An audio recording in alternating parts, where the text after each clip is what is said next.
The first step of the process is to drill holes to place the explosives inside the rock we want to break. Inside each hole, a primer is used to initiate the explosives. Several types of explosive products can be used to charge the holes. Essentially, the holes are filled with either packaged or bulk explosives.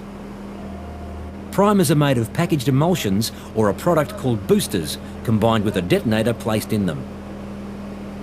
The explosion exerts very high pressures way above the rock strength. This creates a zone of crushed rock immediately around the hole.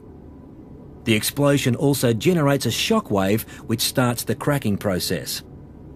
The explosive gases generated expand extremely quickly, forcing cracks apart, breaking the rock and pushing it into the nearest void.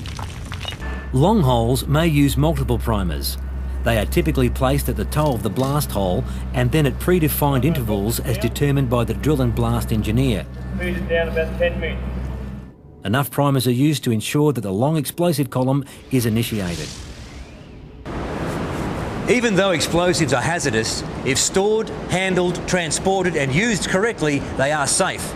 Explosives must always be stored in authorised areas. The different classes of explosives should be separated by physical barriers.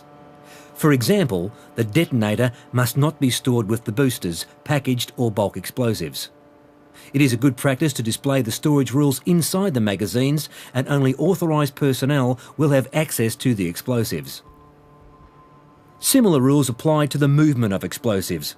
They can only be transported in approved vehicles driven by competent and authorised persons.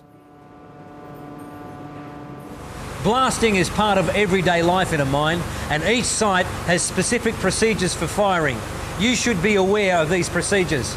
A safety requirement to all sites is that everyone needs to stay clear of the area affected by the firing. There will be barricades and signage to inform you. Employees must be in a designated safe area during the firing. Well, the tag board is for safety. It lets us know who's actually in the working parts of the mine. So if there's anybody left in the mine, we don't fire. 3, 2, 1.